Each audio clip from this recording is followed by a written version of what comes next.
तमिलनाडु की सनातन विरोधी सरकार के खेल मंत्री ने सनातन धर्म को ही खेल बनाकर रख दिया है, जिसका अपमान हिंदू समाज बिल्कुल नहीं सहेगा।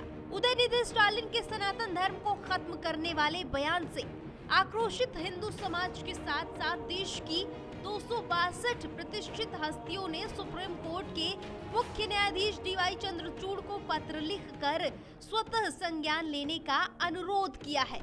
पत्र लिखने वालों में पूर्व न्यायाधीश, ब्यूरोक्रेट्स और सेना के रिटायर्ड अफसर शामिल हैं। मिली जानकारी के अनुसार सुप्रीम कोर्ट के मुख्य न्यायाधीश को भेजे गए इस पत्र में कहा गया कि उदयनिधि स्टालिन द्वारा दिया गया बयान भारत की एक बड़ी आबादी के खिलाफ नफरत फैलाने वाले भाषण की तरह है। उन्होंने न केवल नफरती भाषण दिया बल्कि माफी मांगने से भी इनकार कर दिया। साथ ही कहा कि वो सनातन धर्म के खिलाफ लगातार बोलते रहेंगे। उनके इस तरह के बयान से सांप्रदायिक हिंसा भड़क सकती है।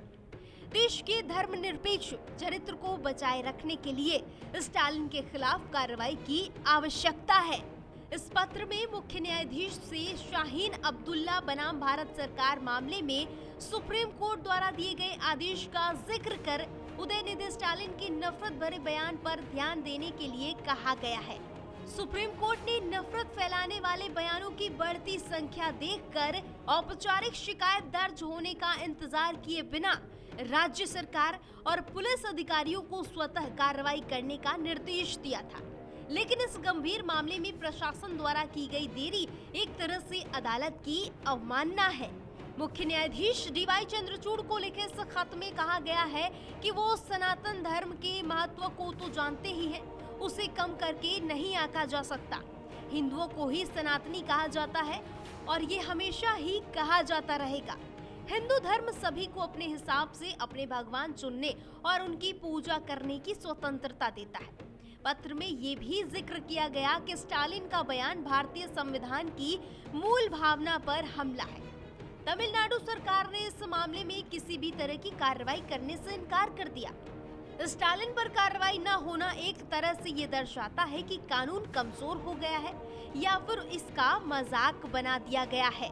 सीजेआई चंद्रचूड़ के नाम इस पत्र में आखिर में कहा गया कि सुप्रीम कोर्ट से आग्रह है कि वो अवमानना का स्वतः संज्ञान ले और तमिलनाडु सरकार की निष्क्रियता के लिए जवाबदेही सुनिश्चित करे।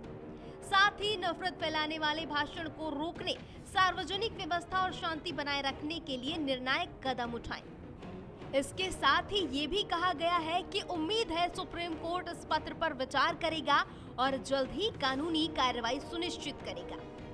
देश में जहां एक तरफ नुपुर शर्मा द्वारा एक किताब को कोट करते हुए पैगंबर पर बयान दिया गया था, तब सभी ने उंगली उठाते हुए नुपुर शर्मा से माफी मंगवाई थी।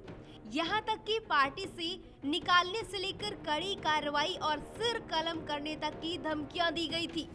जहां हनुमान चालीसा पढ़ने पर मुंबई में शिव सैनिकों ने जमकर बवाल काटा, यहां तक कि नवनीत राणा को लॉकअप में रात काटनी पड़ी थी। और आज जब देश के मंत्री सनातन धर्म को सबसे पौराणिक धर्म को बीमारी बताकर जड़ से खत्म करने की बात करते हैं, तो देश का कानून क्यों मौन साधे हुए है?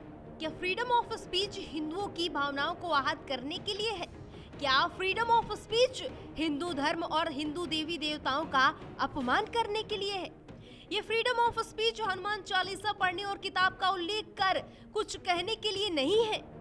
सवाल कई सारे हैं, लेकिन सेक्युलरिज्म का चोला ओढ़े लोग भी इन सभी बातों से बेनकाब है। देखना ये होगा कि 262 प्रतिष्ठित हस्तियों द्वारा पत्र लिखकर अनुरोध करने पर कब तक और क्या कार्रवाई की जाएगी। Bureau report, news watch India.